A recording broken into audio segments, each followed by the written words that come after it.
اوكي، مساء الخير.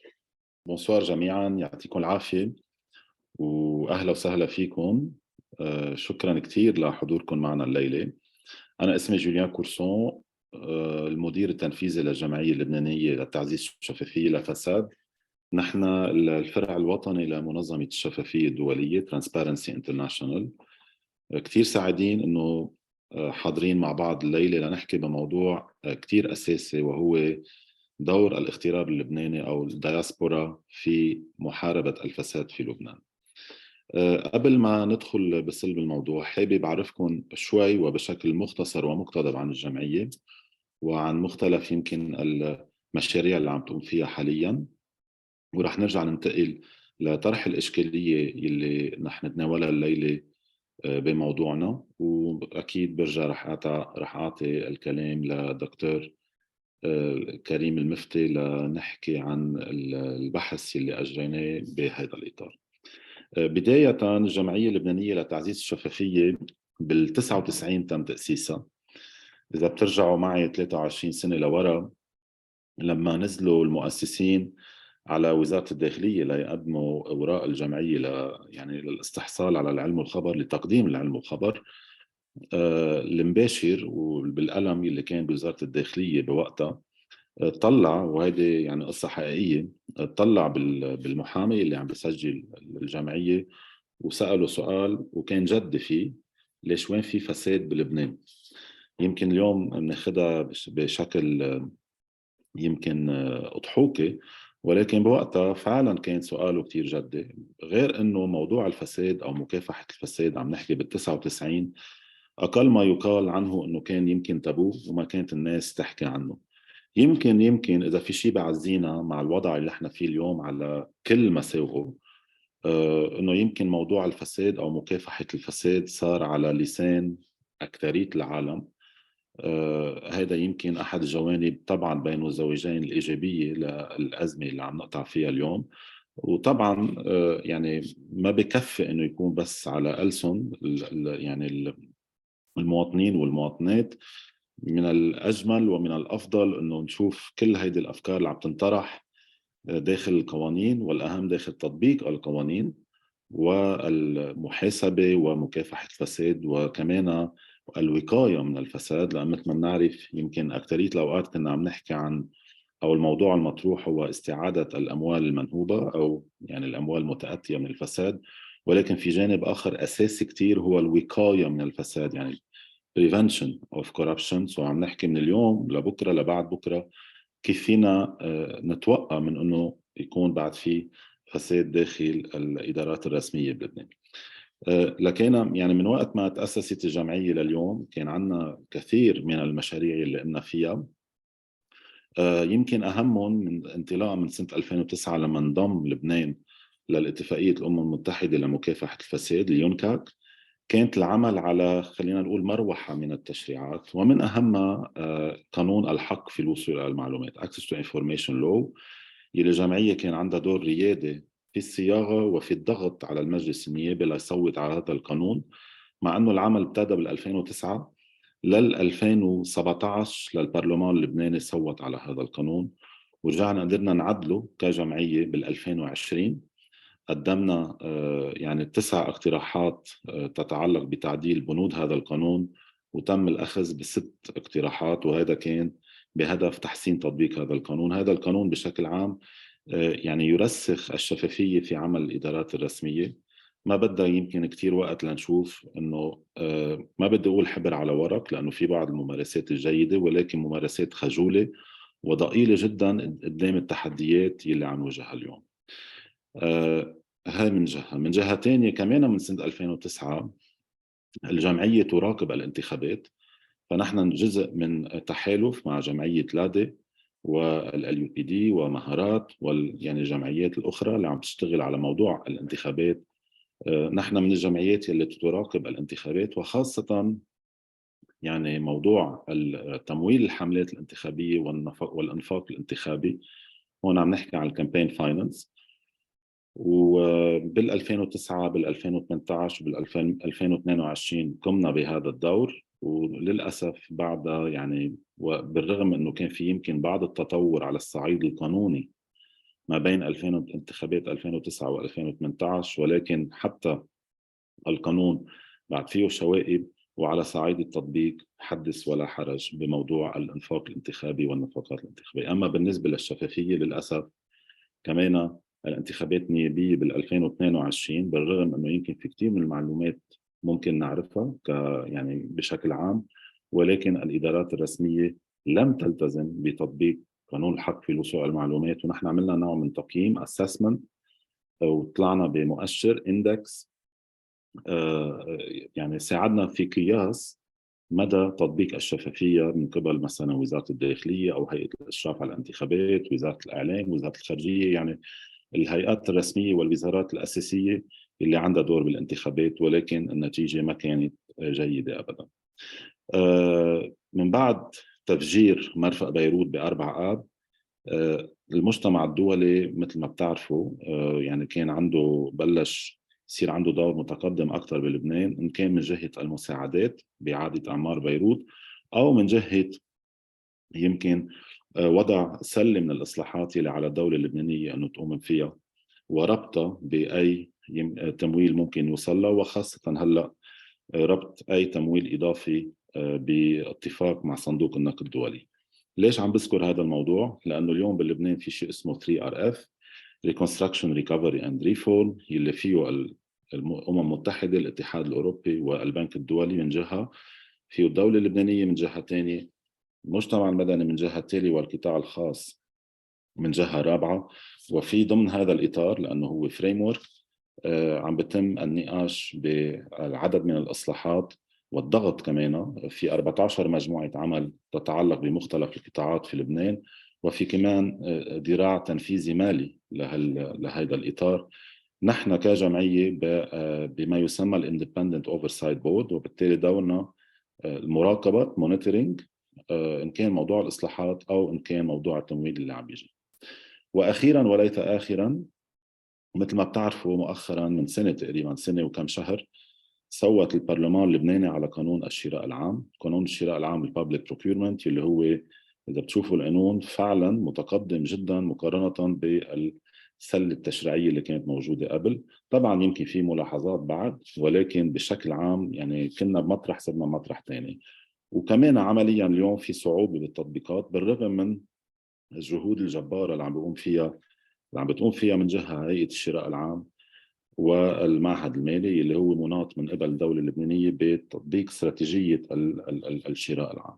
في هذا الإطار نحن عم نعمل بالشراكة والتعاون مع هيئة الشراء العام على ما يسمى بأصحاب الحقوق الاقتصادية أو Ultimate Beneficial Owners، بما معناه أنه اليوم كل شركة بدها تقدم على أي مناقصة بتقوم فيها الدولة اللبنانية عليها أن تصرح عن من هم المالكين الحقيقيين لهيدي الشركة، ما يسمى بالبنفشل اونر أو الالتيميت بنفشل اونر، بما معناه يصير هذا الموضوع جزء لا يتجزأ من تطبيق هذا القانون. وأحرزنا تقدم جيد جدا خلال هذا العام يعني بضمن إطار الشركة اللي عم بحكي عنها. هيدي يعني 4 أمثلة خليني أقول من الأمور اللي عم تعمل عليها الجمعية بالوقت الحالي، طبعا بالإضافة لعملها على يعني قوانين مثل قانون الإثراء غير المشروع، حماية كاشفي الفساد وwhistle blower protection والillicit enrichment، وعدة كمان مشاريع على الأرض.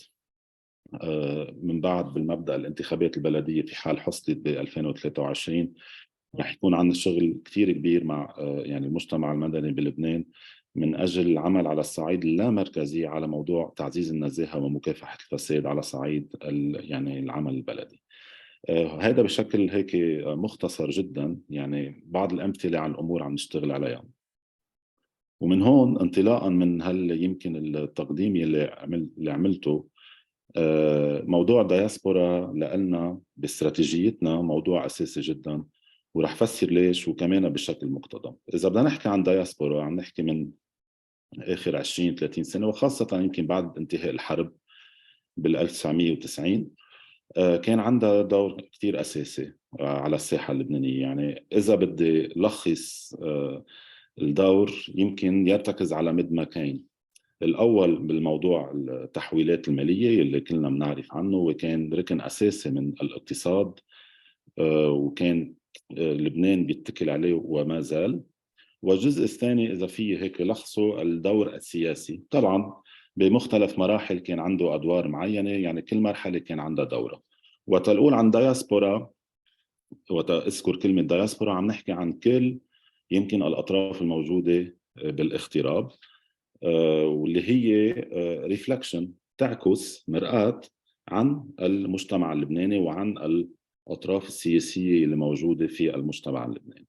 ومن هون يعني خاصة من بعد انتخابات 2022 مثل ما أكيد كلنا متفقين، إن كان من عدد الذين تسجلوا للانتخاب أو من عدد الذين انتخبوا، بين أنه في دور كتير أساسي لعبته الدياسبورا اللبنانية بخلال الانتخابات النيابية، وطبعا قبلها خاصة يمكن كمان من بعد 17 تشرين ظهر دور أكبر على الصعيد السياسي للدياسبورا اللبنانية. وليش هذا الموضوع مهم بالنسبة لنا؟ لأنه بمجال مكافحة الفساد بحيالله بلد ترتكز كمان على 3 أسس. أول أساس بده يكون في عنا رولز، أو خلينا نسميهم التشريعات، القوانين، المراسيم، القرارات، التعميم، يعني كل البنود اللي موجودة اللي تهدف إلى مكافحة الفساد. هذا أول أساس بحيالله بلد. الأساس الثاني هو بده يكون في عنا هيئات بتنفذ، يعني على سبيل المثال الحكومة أو الوزارات، وهيئات رقابية أيضا على سبيل المثال أيضا مثل التفتيش المركزي، ديوان المحاسبة، هيئة مكافحة الوطنية لمكافحة الفساد اللي تم تأسيسها مؤخرا، اتسترا اتسترا. هول أساسين. والأساس الثالث يعني بعتقد الأهم هو ما يسمى أو ما يعرف بالكريتيكال ماس of informed citizens. يعني نحن إن كان يلي موجودين بلبنان أو يلي خارج لبنان، يكون في كتلة كبيرة، ليس بالضرورة بالحجم ولكن بالتأثير، knowledgeable وأوير وعارفة وفهمانة بعض الأمور السياساتية البوليسي اللي بتتعلق بموضوع مكافحة الفساد، وقادرة بالتنسيق مع بعض تقدر تحط الضغط المطلوب من أجل الوصول إلى تطبيق مش بس القوانين يعني يعني المراسيم اللي عم تطلع، ولكن الأحلى والأحلى نوصل لنتيجة عملية بمجال مكافحة الفساد. من هالمنطلق بالجمعية شفنا أنه يعني حابين نتعرف أكثر على الدياسبورا اللبنانية، خاصة من منظار التعاون في مجال مكافحة الفساد. وبهذا الإطار حبينا نعمل دراسة أولى سوف يليها دراسة ثانية بال2023 تركز على دور الاغتراب اللبناني بمكافحة الفساد، وخاصة بأول دراسة التركيز على يعني خليني هيك يسميهم إذا بدي بسط شوي الفكرة، المجموعات الجديدة بين مزدوجين، النيولي ايمرجينج جروبس، يلي انبثقوا خاصة من بعد 17 تشرين، وكانوا يمكن في كتير منهم موجودين قبل ولكن نظموا حالهم بطريقة أفضل، وكانوا عم بيساهموا بكل هالمظاهرات اللي كانت عم تصير على الأرض بلبنان، واللي إذا بدكم توج الدور في الانتخابات النيابية، ولكن ما انتهى هذا الدور. وهذا بشكل عام ضمن العملية الديمقراطية هذا موضوع رائع جدا. من هالمنطلق يعني تعاوننا، وبشرفني اليوم وبيسعدني يكون معنا دكتور كريم المفتي. دكتور مفتي مثل ما بتعرفوا أستاذ جامعي وباحث في العلوم السياسية. تعاوننا نحن وكريم على أول الدراسة الأولى التي تتعلق ب يعني الدور الاغتراب اللبناني في مكافحة ومحاربة الفساد، مع التركيز على المجموعات الجديدة، برجع بقول بين مزدوجين بالدراسة الأولى. ب 2023 رح يكون عندنا كمان دراسة تانية رح نكون عم نشتغل عليها لنكون نشمل كل الأطراف اللي هم مثل ما قلت مرآة المجتمع اللبناني، ولنشوف كيف فينا نشبك وننسق من أجل مصلحة البلد، ونشوف كيف فينا نحن نساعد وأنتم تساعدونا بمكافحة الفساد بلبنان، نحن عبر يمكن الخبرة التقنية اللي ممكن نقدمها على صعيد المناصرة والعمل المطلبي اللوبينج والأمور التقنية اللي تتعلق بالإصلاحات وخاصة مكافحة الفساد بلبنان. مش رح طول عليكم أكثر. without further ado دكتور مفتي، أهلا وسهلا فيك. يعني مش رح رحب فيك لأنه أنت من أهل البيت، سو أنت بترحب معنا. شكرا كثير للعمل اللي قمت فيه بآخر 4-5 شهور، اللي كان عمل رائع ونتج عنه هالدراسة اللي اليوم رح نشوف أبرز محتوياتها معك. قبل ما نفتح النقاش وباب الأسئلة، ويعني مع الأشخاص اللي برجع برحب فيكم مرة جديدة اللي موجودين معنا اليوم، و looking forward for a very exciting and fruitful discussion. دكتور مفتي، الكلام أهلك وأهلا وسهلا فيك.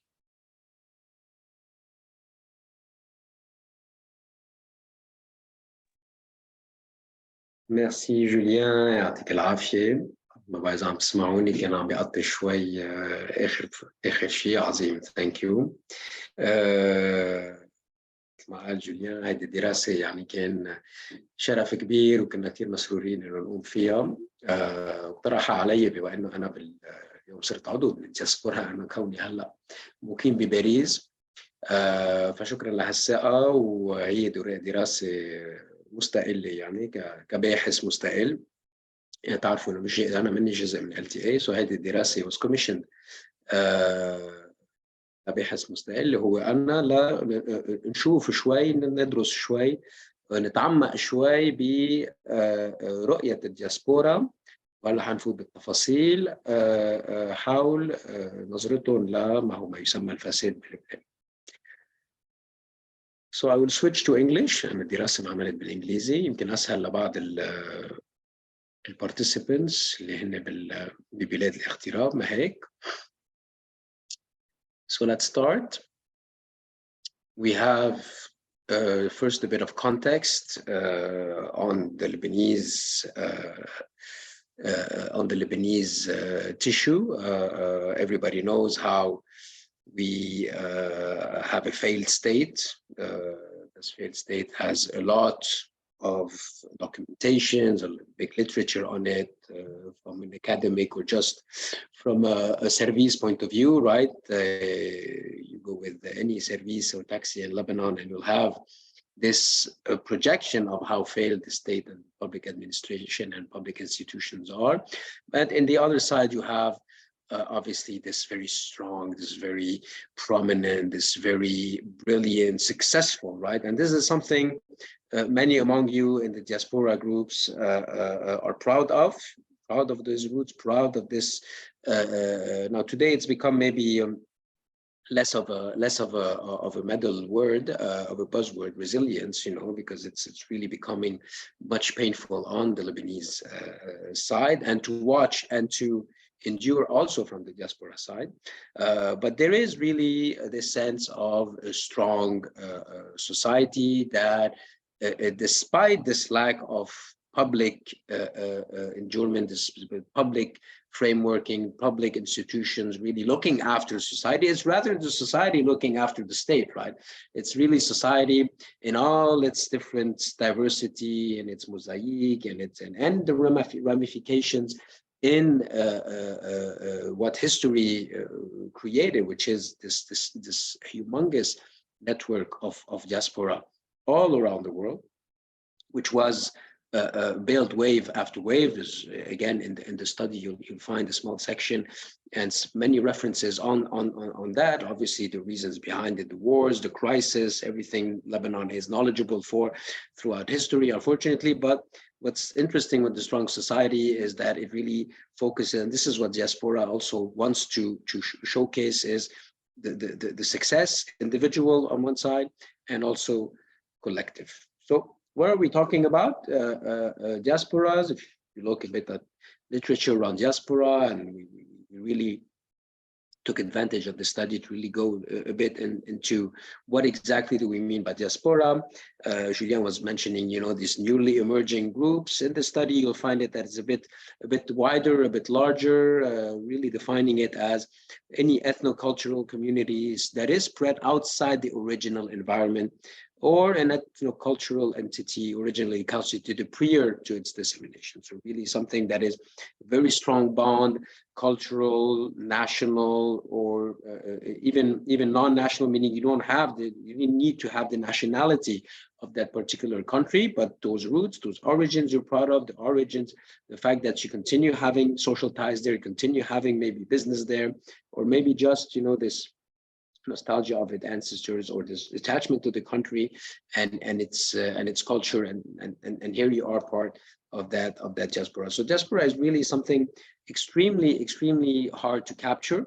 But one thing this study focused on is the civil society part. Meaning I did not go looking at I did not take the mirror in to speak, as Julia was saying, the mirroring effect to all the way. It was only looking at the civil society aspect and not at the political organizations of political parties already established in Lebanon that have obviously a very strong organizational structures in the diaspora also as well. So there's a politicized pre-17th of October, let's say pro-regime diaspora that exists, that is there. It's also very interesting to study and to discuss with, but this is not this was not the framework of this particular study, obviously, because anti-corruption being the agenda here, maybe would have been a dead end, right, to speak those groups yet, but eventually this is the kind of bridge, this is the kind of discussion that will need to happen eventually. So diaspora is in the way that it is depicted, it's really, you have a lot of literature, some of it Lebanese, with School Ta'awais and Paul Taber article in 2014. Also, you can find it in the reference once you have the study, and you'll receive it. Is that it's really based on chronic conflict, chronic economic crisis that has resulted, like many others, like the Jews, like the Armenians. So there's a lot of studies on these minorities, on this ethnicity, that those people that have generated very large diaspora. And it's interesting to see, there's a lot of studies. How do they relate? How do they interfere with local dynamics, local politics, local issues, the debate, how does it happen? And what Hazel Smith says is that those diasporas, they're not just victims. There's this aspect of victimhood, which is if you're far from your home, it's because something happened, right? So it's not only victims of circumstances, because they have what he calls agency, meaning capacity, meaning this huge potential, and which I think the Lebanese diaspora really brilliantly showcases really every day. So, but he says it's limited. So the idea of this study, the idea of going and having key informal interviews with a very unrepresentative sample, let me say very quickly, it's very impossible to list or to map the Lebanese diaspora. It's impossible to categorize it. It's impossible to even remotely think of organizing any sort, but the fact is, groups are there, networks are there. We were able to approach a few. Some of them said that is not interesting because this is too political, because they are neutral, they are non-partisan. And it was interesting to see as an indication that what does a non-partisan group mean? What does it mean when you're a diaspora and you don't want to tackle or speak about anti-corruption? Is anti-corruption really something related to politics? Is it really something, or is it something closer to, someone as a citizen of Lebanon living abroad, or even someone from the diaspora interested in the public interest in Lebanon would see that corruption is an issue, and everybody I spoke with, everything you read about the Beirut blast of the 4th of August, obviously brings it down to this meta illustration of what greater corruption generated in Lebanon, right? This Hydra really created a monster, and that monster eventually destroyed Lebanon, not only in a figure of speech, but literally destroyed it double explosion of the Beirut port. And this is something the diaspora has an understanding on, is really agrees upon that. Well, yes, there is great issue of corruption, but some diaspora group will say this is too political, we're not going to approach it, and others would say, well, we haven't waited for you, this is what we've been doing. And these are case studies and examples that I'll touch upon a few here. We don't have much time, but you'll see some examples in this study. So again, with other authors, that really shows the single physiognomy. If you read Amir Abdul Karim, this push and pull factor, he talks about how drawn you are, but at the same time, you know, you can't breathe, you have to leave again. It's a very interesting psychological dynamics of this relationship, of love-hate relationship with the country, which also affects the political and citizenry psyche you'll have towards what's happening, and the follow-up you'll have in terms of public interest and public affairs and good governance. And obviously, like Julia was saying, the first thing that comes to mind when you speak of the Lebanese diaspora, and many do not shy to even talk about how it's a gold mine. You are the gold mine of Lebanon,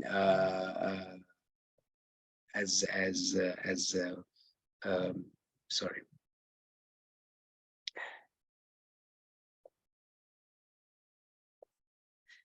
As Abdullah Jabour from the LFE, for instance, speaks about it in a conference. So this is a quote from a conference. The remittances, obviously, that go to Lebanon as high as $9 billion in 2014.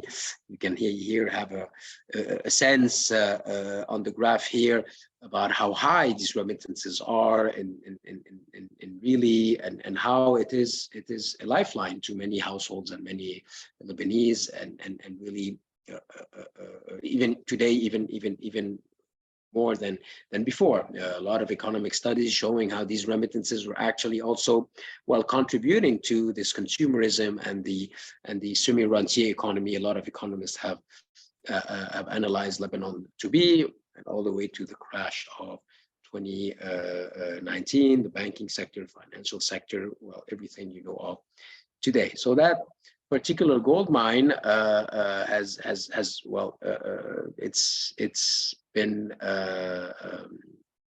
its GDP ratio was decreasing in the last year, which is good news in the semi-rentier economy. But as you can see, since the crisis, now we're up back to nearly 26% of the GDP, because the economy is shrinking, and at the same time, a lot of people are really counting. But again, when we say a lot of people, there's this general doxa that says that everybody has someone abroad that send money. That's not true, and this is why there's a huge charity, a lot of organization, a lot of solidarity coming from diaspora, not necessarily towards relatives and family, but towards the public interest, towards the general interest, and this is something that was really prominent in the research we did, to go really beyond this cliche of gold mine that we're just sending money to you know, or supporting the real estate with all this investment, or you know, trying to generate high interest at the bank's deposits. Well, that's something a lot of diaspora members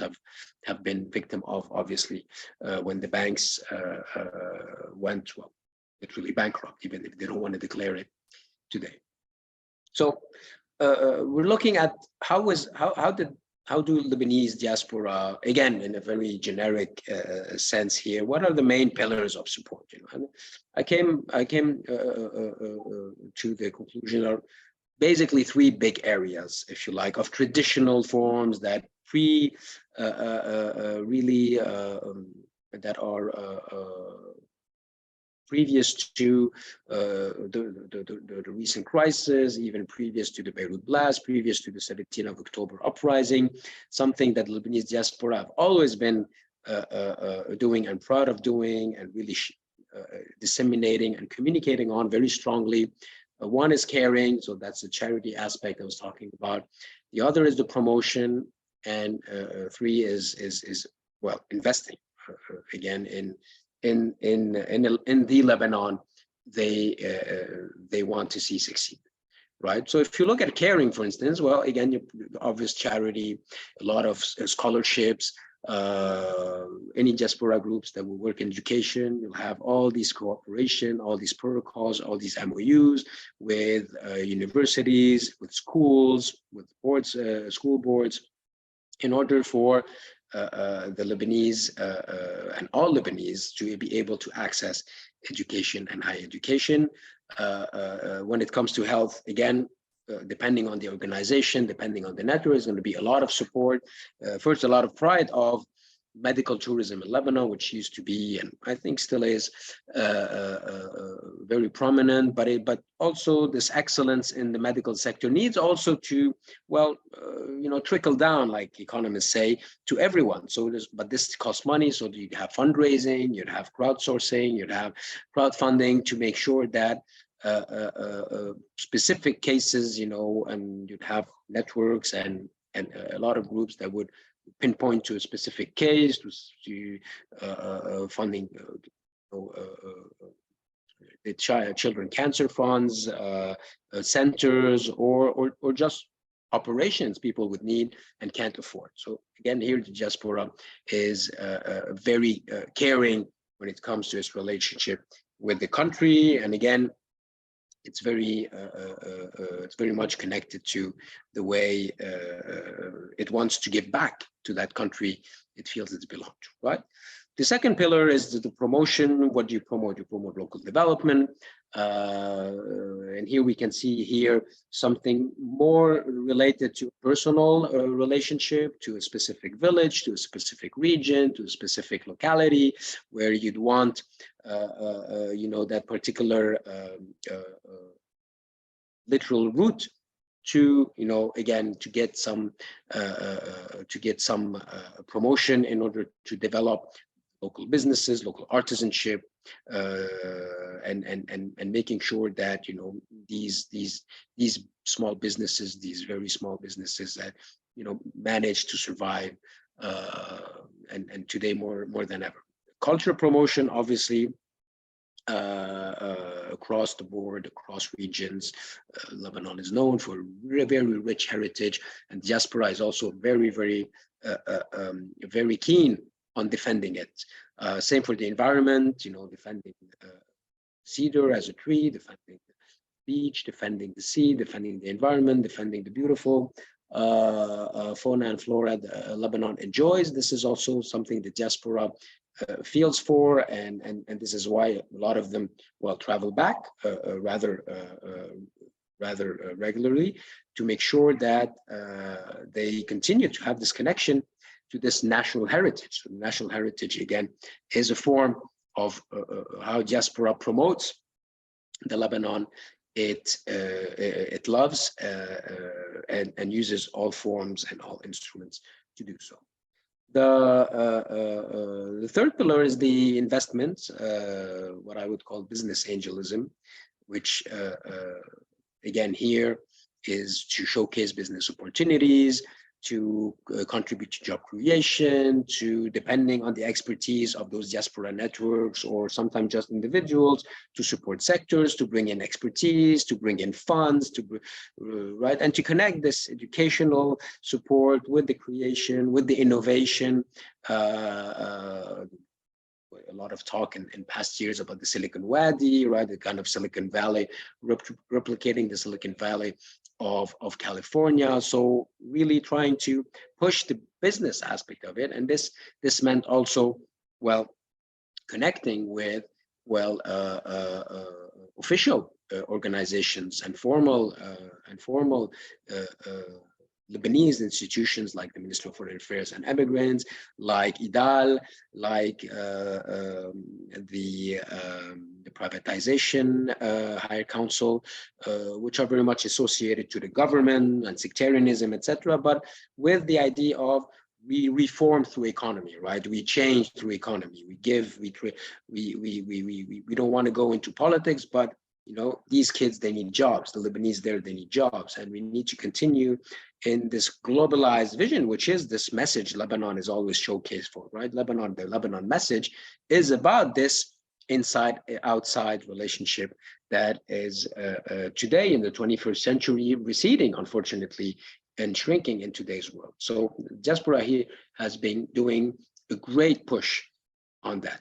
So this business angelism, we have tons of examples. So here, for instance, this is a Planet Lebanon, was this diaspora reunion in Beirut with all the different business leaders. So you'd have Jacques Saade, Heinz Rudolph, from CMA CGM, with all the different CEOs from Lebanese origins that would come to Beirut and try to, move the diaspora, move the economy, and push for business interest and economic interest in a way that, well, as we can see, didn't really stick.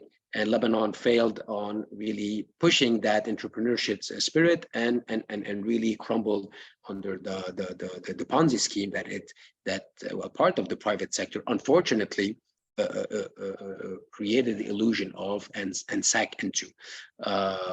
You have a big transfer of capital also that's happening between the diaspora and business world in Lebanon. And a lot of it is channeled towards helping innovating this, what I call business angelism. So when it comes to the influence of that diaspora, so again, it mirrors completely, like Julien was saying earlier, completely mirrors the fragmentation you have inside Lebanon. So, and here you have two very interesting paradigms when it comes to what does, the diaspora, where does the diaspora position itself when it comes to nationalism and national interests. So you have, for instance, Benedict Anderson, who would say that exile and the fact of being in diaspora is the cradle of nationalism. That you will unquestionably, says Awais and Tabar, they say they will support major political parties, will support ultimately communal sectarian interest. And we can see that also in the diaspora. You can see how diaspora also can also be radical in its positions, radical in its vote, and continue to root for sectarianism, to be members of or supporters of political parties that have been contributing to corruption, and despite everything, sticking to that position as they are entitled to as citizens. That's freedom of speech, that's the freedom of conscience, that's the right of political participation, right? And we can see this also mirrored in the diaspora. But on the other hand, you have also something Apadurai calls, the idea of fostering a new popular and inventive culture, right?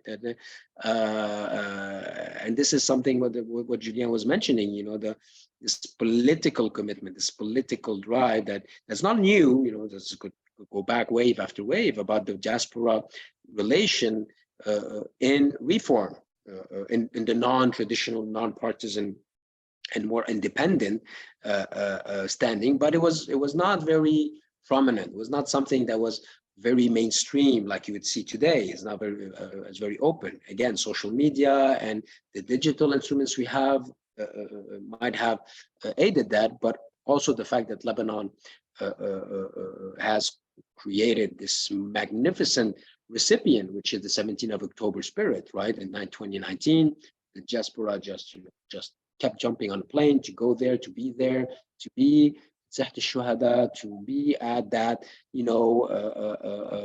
at that raised hand there, and to make sure their voice was heard. And this is where we kind of really saw in terms of, at least in terms of communication, the regime enablers, those you could see really supporting traditional leaders abroad, voting by taking a plane that political parties would pay, because before 2018, diaspora would go to vote in Lebanon, and a lot of them would go thanks to tickets that were paid by those political parties, right? You have a free vacation in Lebanon, usually in June, especially that back then elections would not happen, especially in the 90s, would not happen on one day. If you remember, it was happening on 3-4 weekends.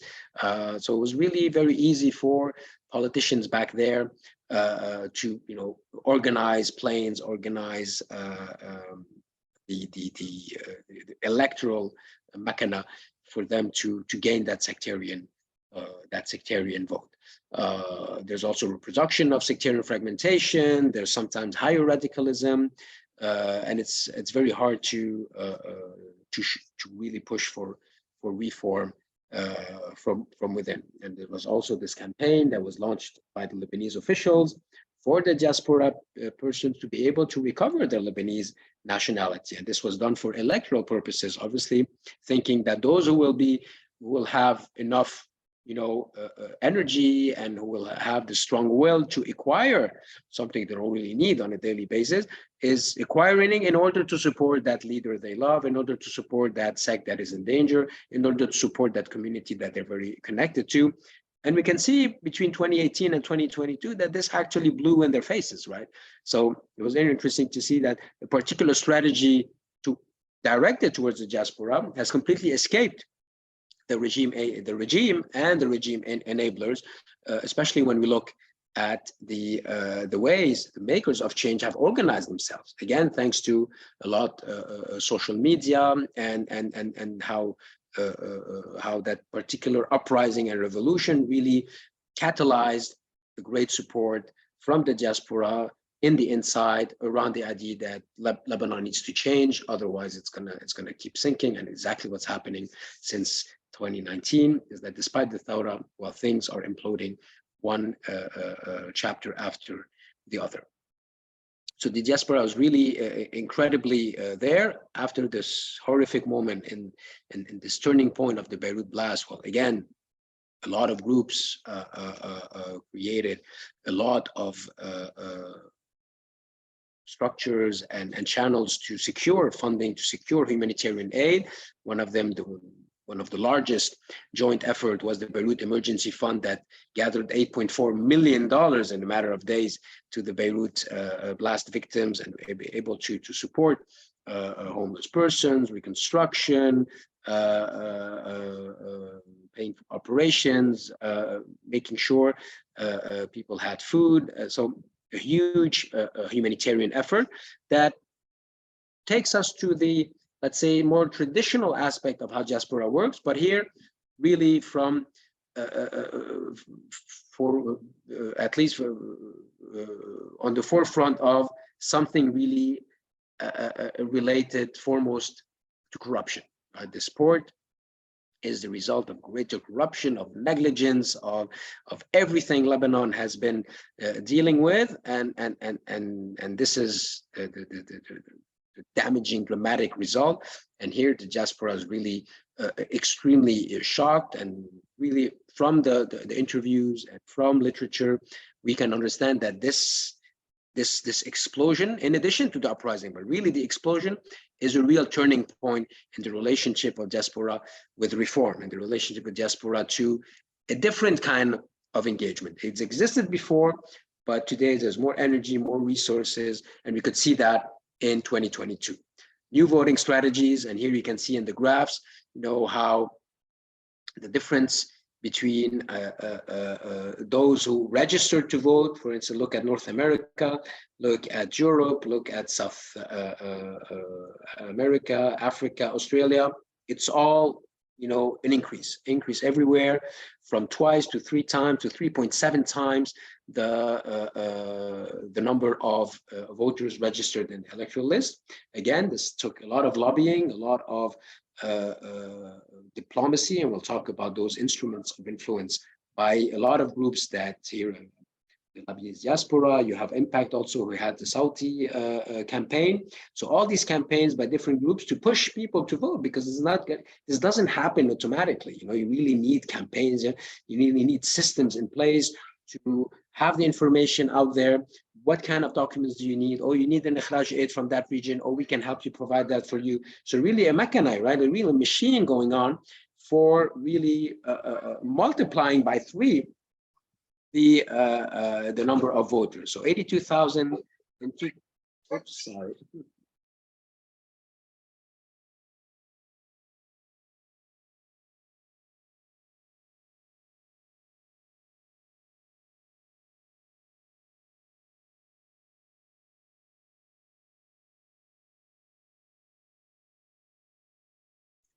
Sorry about this little brief in the pause.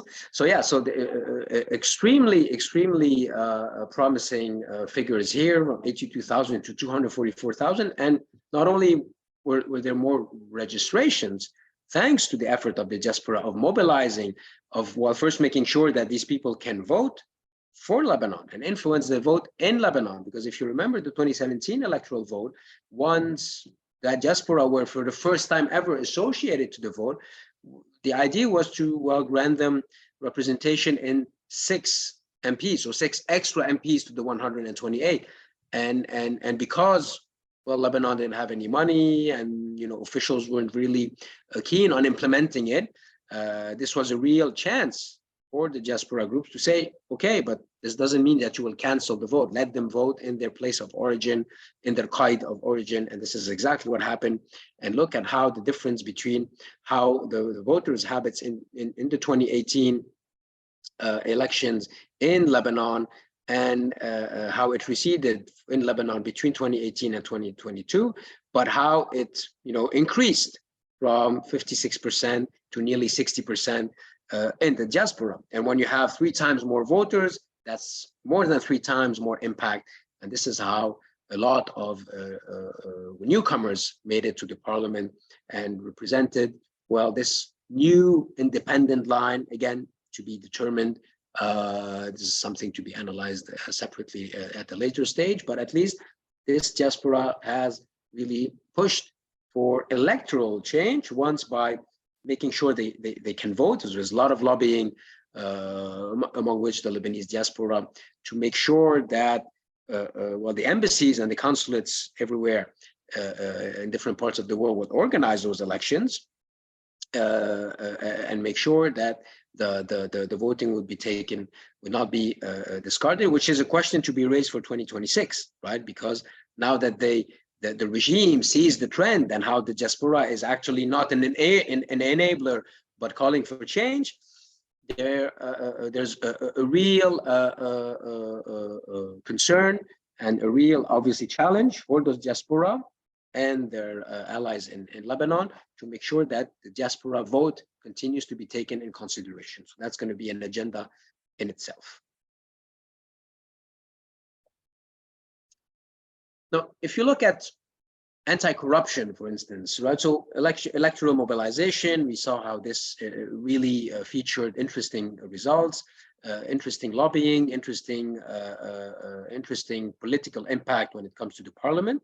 Now, if you look at anti-corruption per se, and we look at the different documentation, so you have the National Anti-Corruption Strategy, you have the 3RF framework that Julian was talking about. So obviously, if you look at these strategies, and that was something of a surprise in that study, is how deafening the silence is and the presence is of the diaspora itself. So all this talk about diaspora, all this recognition, all this mention about the importance of diaspora.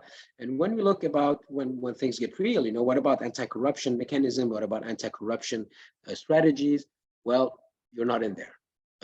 If you look, the only mention of something remotely close to diaspora in the National Anti-Corruption Strategy is page 28, talking about the aspirations of the Lebanese people in Lebanon and abroad. And that's it. Then there's no mention about how the diaspora can support. Actually, you can take any anti-corruption, good governance report, whether formal, whether coming from a think tank, whether from journalists, there's no mention of the diaspora, as if the diaspora was still stuck in that traditional role of charity, of business angelism, of humanitarian support, which the elections have showed that there's a very different mindset setting up. So there's a real need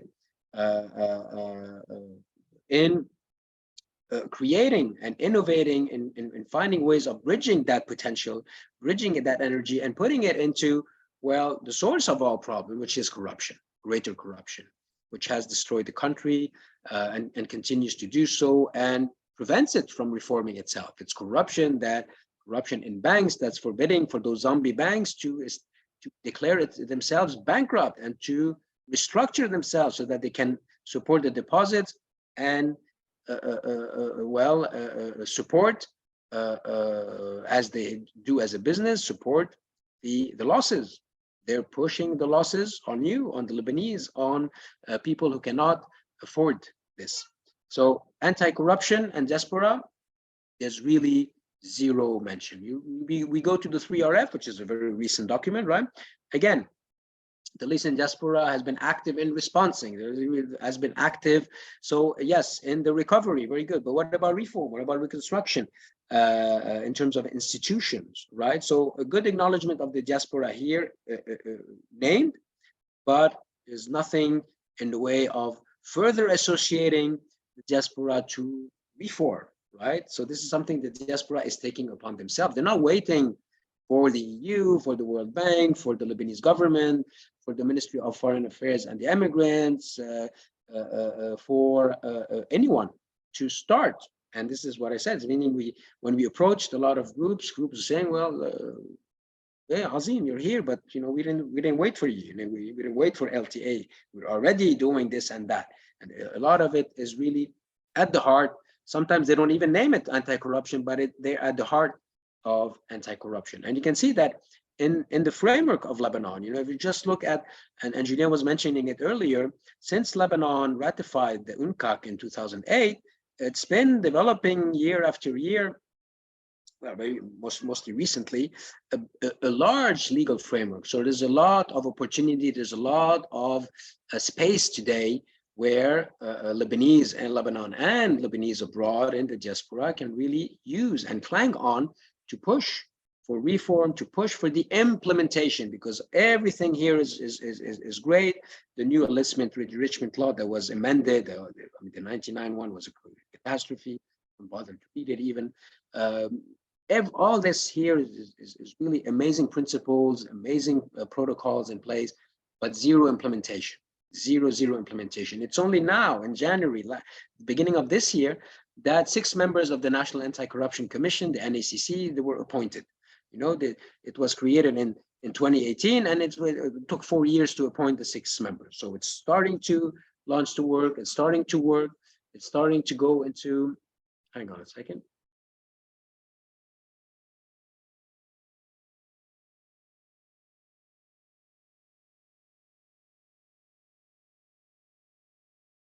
Working at home pleasures. So they started in January 2022.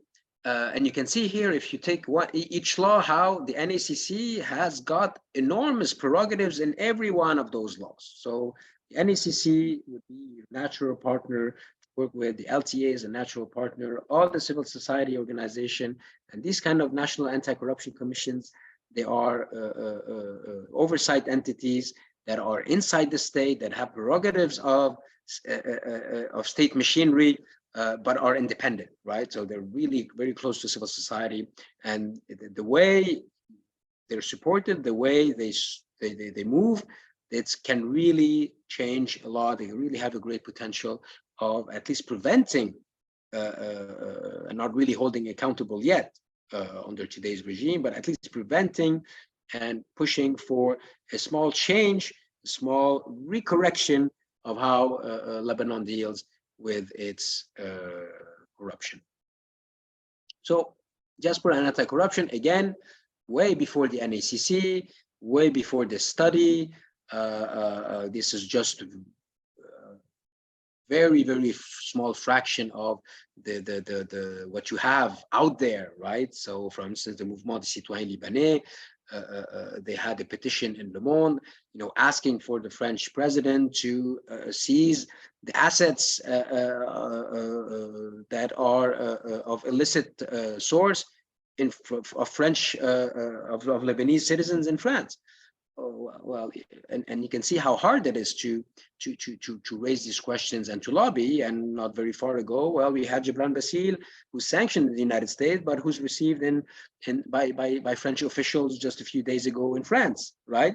So that this is the work upstream that a lot of groups are working on. For instance, during the uprising, Impact decided on Instagram to have an entire account on the Lebanon corruption fight. So you'd have infographics, you'd have every day, you'd have a lot of infos, 23,000 followers receiving these, and everything to denouncing daily corruption, giving figures, giving evidence base, to again to raise awareness, to disseminate the information, and to push for citizenship engagement. Because when you know how wrong things are, well, you maybe want to you have more mobilization or more energy to be there. Life, for instance, Life Lebanon established really recently an extra pillar that is oriented towards reform, which they call advocacy, for instance, right? So there's a real awareness and a real action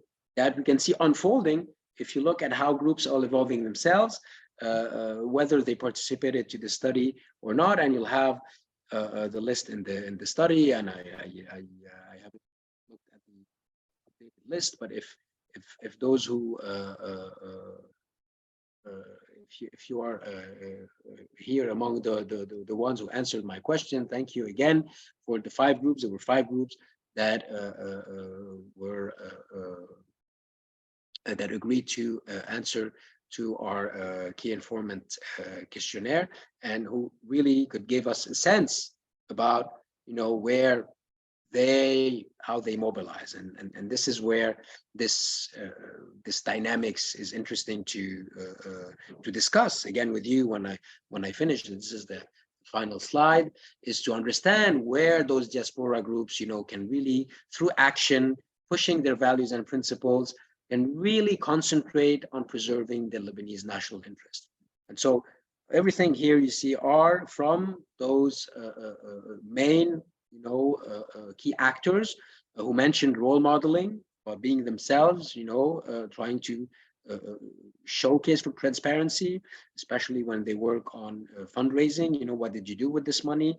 Is there any controversy? Are you using the right partners? Are you channeling the proper, is the money you really reaching beneficiaries? So role modeling, showing how institutions can be built, showing how civil society can work free of corruption free. Diplomacy, like petitions, legal actions, lobbying inside and outside Lebanon, advocacy, dissemination, campaigns, whether to support anti-corruption groups, whether to support oversight mechanism, whether to support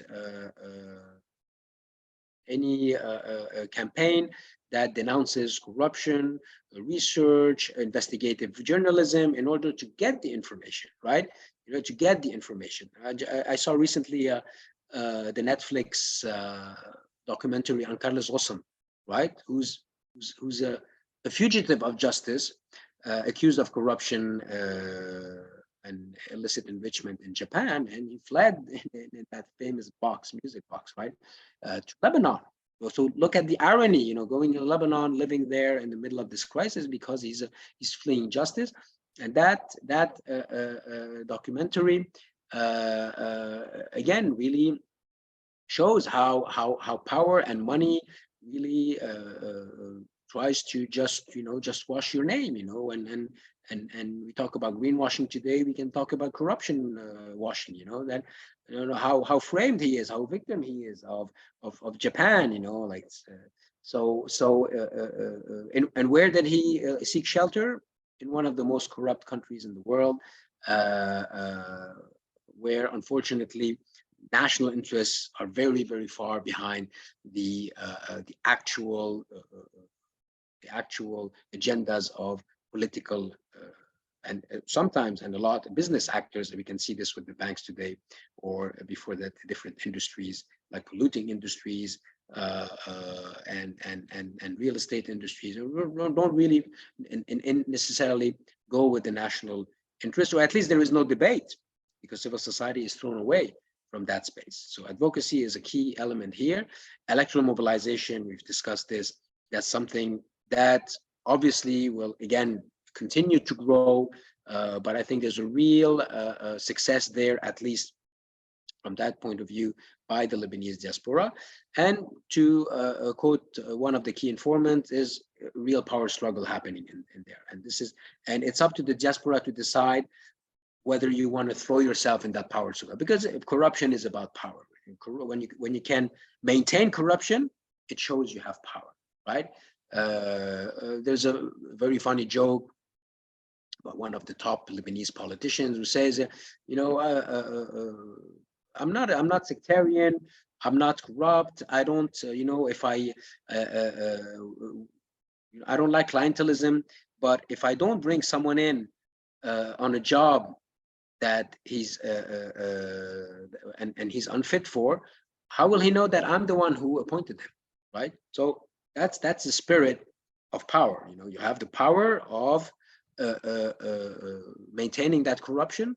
What about, you know, the other side? What about, you know, to check to power to be able? And here, this is the question here. Well, to you, to you know, where,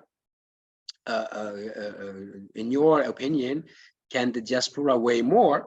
So we see how it's really starting to get organized, how the shock of the uprising, the shock of the Beirut blast, this energy coming to change and reform in order to, well, not only to reform Lebanon, but to save it, because this is not something very sustainable. And a lot of people have written how Lebanon is today existentially in danger, and how countries can be mortal, and greater corruption can be a great death threat to the country. And this is why the Lebanese diaspora also has realized how important it is for it to get more committed and more engaged. The how here in really with these few examples are just the tip of the iceberg of what can be doable. And thank you.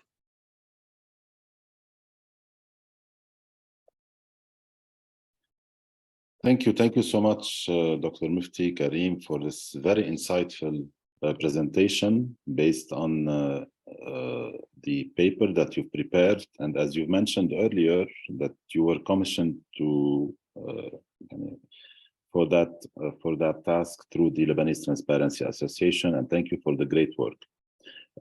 From our perspective, it helped us, and it will help us a lot in, I would say, laying the foundations for our strategic collaboration with the Lebanese diaspora.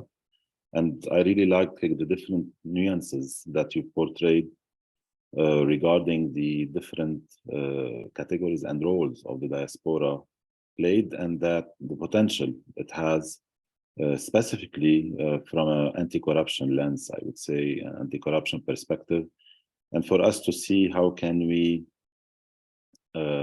collectively collaborate in order to increase the pressure on the Lebanese state in order to bring about change, and more specifically when it comes to the adoption of anti-corruption reforms, and most importantly, the implementation of those reforms. So thank you again. Also, without further ado, I will open the floor now. So for any questions and comments from the audience. So مساء الخير مجددا اللي ما كانوا كمان متابعينا من الأول، أهلا وسهلا فيكم. هلا في عنا فرصة لنطرح الأسئلة أو يعني إبداء الرأي أو الملاحظات بما يتعلق يعني البحث اللي كان فيه دكتور كريم المفتي. Feel free to unmute. وإذا if you don't have this possibility، في أنا من عندي ومن عند التيم اللي كمان بتشكرون سهرانين معنا الليلة to unmute, بس I guess you need to raise your hand, so please feel free. Yeah, they can raise their hand, they can have the Q&A chat box for those who prefer to use that, so feel free.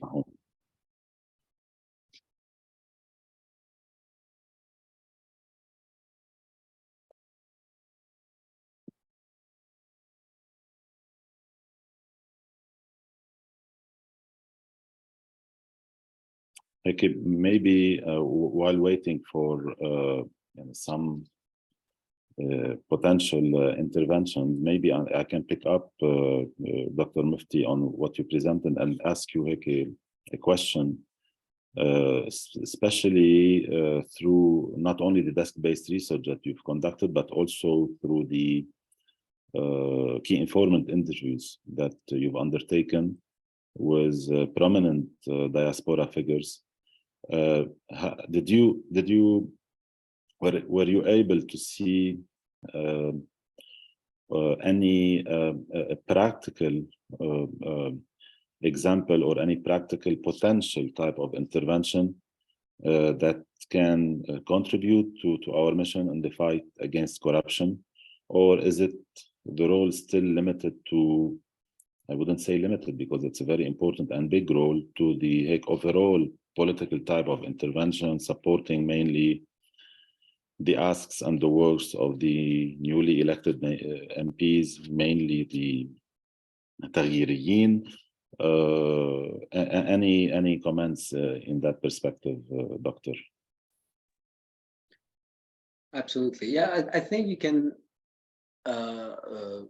depict the diaspora as really being that sleeping giant, that's waking up,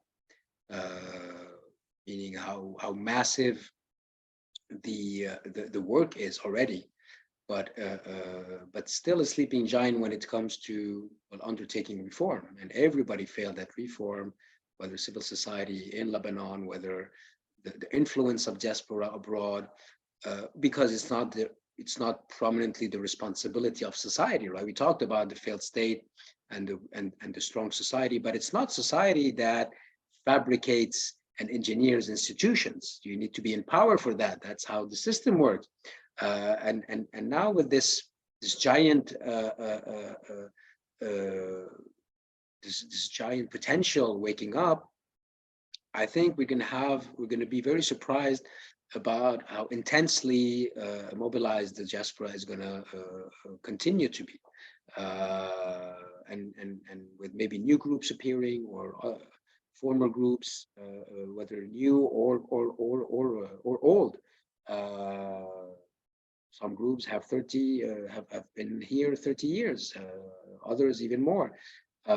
Some are very, very recent, but have been extremely impactful, especially in elections. So I think it's safe to say that we're going to be having a lot of potential bridges to cross, thanks to the diaspora mobilization. And now the question is how to tap into that potential and catalyze it towards those bridges. And I think the work done in Lebanon needs the diaspora, and there needs to be a connection. Something that was obvious from the interviews is that there's been a real turning point in the mentality, right? First, someone was saying about how they're seeing that diaspora don't really have the legitimacy to influence national politics, the national debate, because they're not here, they're not in the context. They're safe abroad. They're just keep sending money, But no, that's not where the diaspora is anymore. And the Lebanese are again also more and more requesting that particular type of new mobilization. It's not only the diaspora remittances, not only the diaspora as a gold mine of sending and investing and caring and promoting, is that in diaspora, which expertise you need, which outreach you need, which presence in multilateral centers of power that you need. It's close to embassies where you need to shout that particular voice, and the fact that LTA is also a chapter of something much larger internationally. I think here there's a natural connection, a natural bridge that exists already that needs to be crossed once the action plan is clear, how to prevent corruption, how to work on institution building, how to strengthen oversight, And here the diaspora has everything to do because it has the legitimacy. And that's something that is changing. We're not saying the diaspora is not in that particular space constricted, saying, oh, but we don't live there, we don't know. No, they know. Now, where they lack knowledge, and this is where it's important that the bridge really works, is, and that's why I had those slides about the anti-corruption framework, is that they know things happen, but they're not knowledgeable about the actual laws and reforms. And these are spaces of collaboration that they are not aware of. And that's why it's important that this information also travels abroad, also travels to diaspora, so that they understand that there is the NACC that can be also part of a recipient of their efforts and their mobilization, that they have whistleblower protection if anywhere they are also maybe part, or they have knowledge of any corrupt act or illicit enrichment. They can also, there's a framework that exists today and will be set up very soon, etc., etc. So there's a real highway to be inaugurated, because I think the will is there. I think the mobilization spirit is there, and the framework is beginning set up, at least theoretically, in Lebanon, where there's a very vigilant and very strong civil society and a strong representation in parliament now, with a number of MPs who are independent, pro-17 October spirit, who also are, well, need expertise.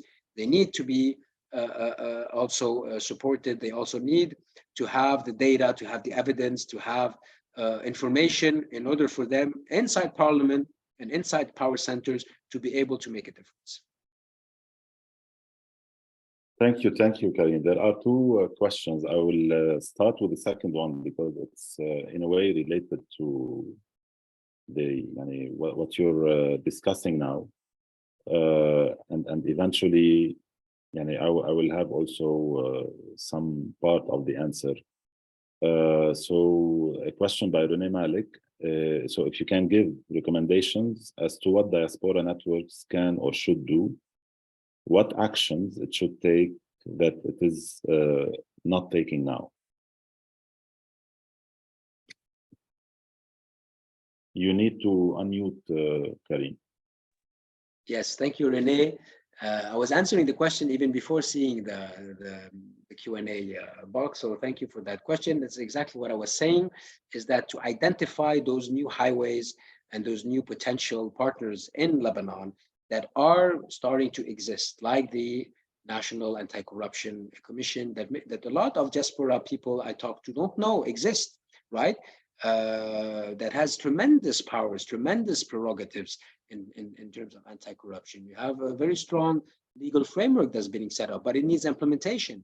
And for implementation, there's the power struggle. So entering the power struggle, what you need to identify, for each group to identify a landing point.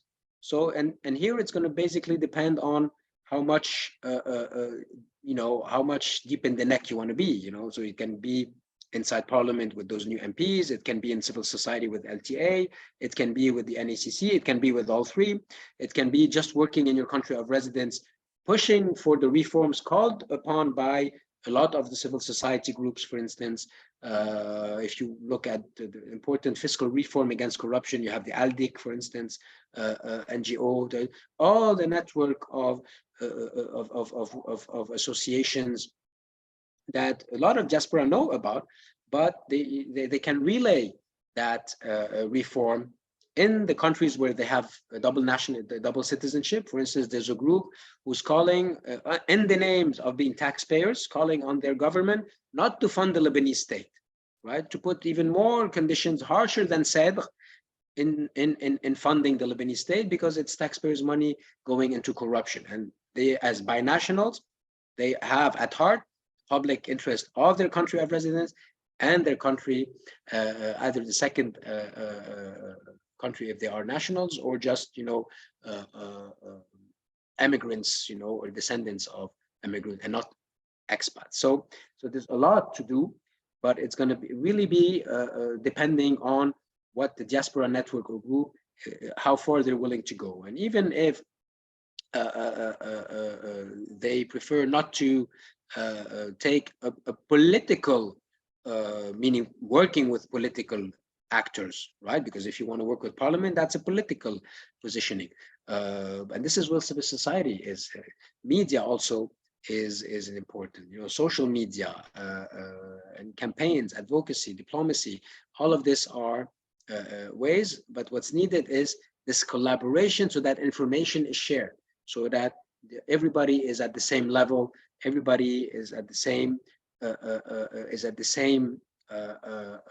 the same signal, receiving the same signal when it comes to what Lebanon, what reforms Lebanon needs, and the type of support and influence some diaspora networks and groups can give. Thank you, Karim. If I may also build up on your intervention and to answer Renee, yes, there are some actions that can be taken.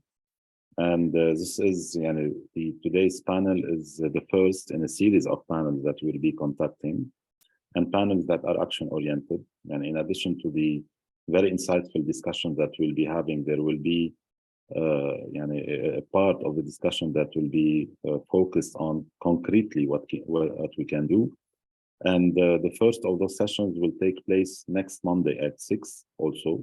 If you want to pencil it in, we'll be sending obviously the invitations, and it will be tackling a very important newly adopted legal framework, which is related to the asset and conflict of interest disclosure of public officials in Lebanon. So this is the Al-Isra' غير المشروع من أين لك هذا law that was initially passed by the parliament in the 50s, and that was back then promoted by the late Remo Eddib, and then amended by the parliament in 1999. Back then, it was amended in a way that it cannot be implemented, as stated by the previous head of, I guess, the Constitutional Council, Judge Sleiman, who that was his statement in 2017. So fortunately, the parliament, after Lebanon acceded and to the United Nations Convention Against Torture in 2009, they started working on amending the law.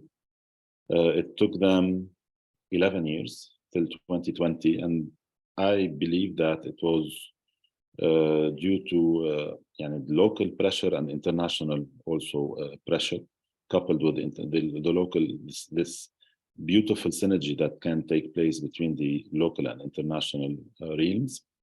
And that led the parliament to amend the law in a very progressive way. So it has a lot of, I would say, improvements, similarly to the current amendment on the banking secrecy law, lifting the banking secrecy law, although we have a lot of comments on what was adopted. But in this illicit enrichment law, there is a lot of improvements, and that there are a lot of aspects that can be monitored and mostly pushed for the implementation. But most importantly, I would say, and I will leave this for our session on Monday, which will be also delivered by Judge Rana Akoum, Dr. Rana Akoum, who is the focal point for anti-corruption cooperation at the Ministry of Justice in Lebanon, and who contributed and participated to the amendment of the law back in 2020, representing the Ministry of Justice and the Administration and Justice Commission at the Parliament, and who also drafted a paper, and she was commissioned also by the Lebanese Transparency Association to draft a paper in that perspective, a critical look at the law while praising the improvements, but also providing a critical perspective, and most importantly, what is something that needs to be amended, which I guess we hope we will be able to convene and to have the support of the diaspora in that new battle that we are entering, which is to make this asset and conflict of interest, this disclosure, a public one. So not only disclose to the National Anti-Corruption Commission, the newly established one that Dr. Mufti referred to earlier, but also to have it public and to have an online platform where we can monitor and see what our public officials are declaring, and if there is any issues that we need to be monitoring in that regard. This is very important. There are different types of disclosure worldwide. You have the full and partial disclosure. We have the opportunity to talk about this topic on Monday, as I said, but this is one of the action-oriented, I would say, perspective that we can discuss and see how can we collaborate in that regard. That will be for 2022. There will be additional webinars in 2023, also in the same perspective, tackling aspects that can be that can have a concrete nature, and that through our joint collaboration we can increase the pressure on the Lebanese state, be it the parliament or the government, and hopefully by then the president of the republic, to work on and to implement. It will take time. Maybe it will be a slow battle, but I'm very optimistic in that regard, especially now in the framework of the discussions with the IMF. And this is something that is usually tackled by the International Monetary Fund. And through our discussions with the IMF, we are relaying also this message, in addition to other very important entry points and reforms that can have, between brackets, a groundbreaking impact on anti-corruption efforts in Lebanon. So thank you for your question, Renee, and I'm happy to stay in touch. So we'll be inviting you, all the participants today, the invitation for for Monday's session. Dr. Mufti, the next question is from Palik Taslakian. So hi, Palik. How would you mitigate the risk, and this is an important question, related to the pressure Lebanese politicians can exercise on diaspora members thanks to their network abroad? This is another paper, I guess.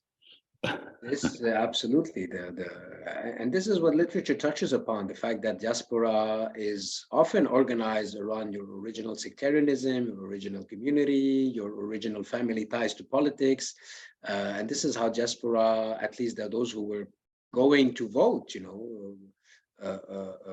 for the traditional political parties before 2018, when you could not vote in your country of residence, you would go there because it was the only incentive, because they would pay for your ticket, and you wouldn't have, there weren't that much alternative at the same time. You really have to wait for 2016 and Beirut Madinati and local elections to see the potential of creating new political alternatives for locals and the diaspora voters to be really rooting for and voting for. And this is why you had this incredible inflation between 2018 and 2022 in voting participation.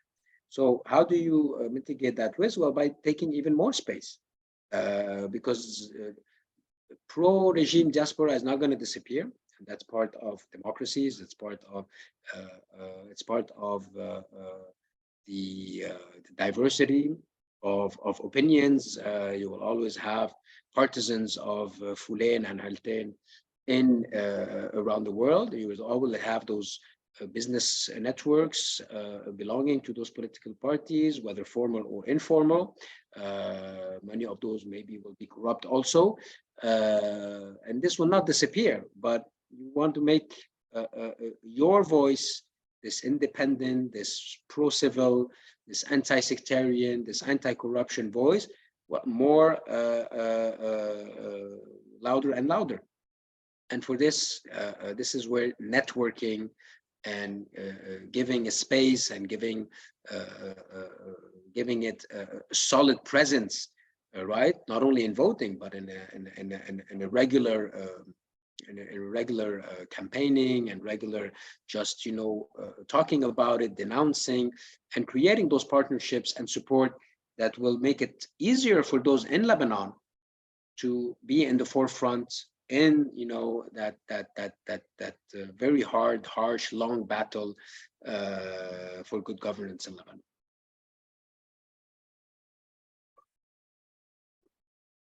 Thank you, Karim. It seems we're set for today, so there are no additional questions. So, and in fact, it's 7:30 p.m. Beirut time. So thank you, everyone. for staying that long with us, and obviously with the time difference in each of the country you are living in.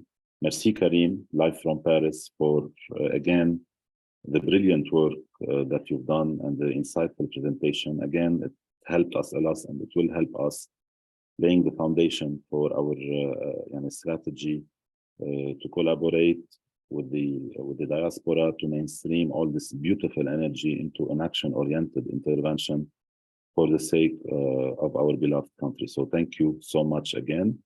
Like my teammates are inviting you, so I will be also inviting you to follow us on our social media. We're on Facebook, Instagram, LinkedIn, and Twitter. And thank you so much for attending. We'll stay in touch. We'll be sending you the invitation also for Monday's webinar. It's a very interesting webinar. And looking forward for a future action-oriented, impactful collaboration. Wish you all a nice evening or a beautiful end of afternoon. Stay safe till then. Thanks, Thank Karim. you all. Stay safe. Thank you.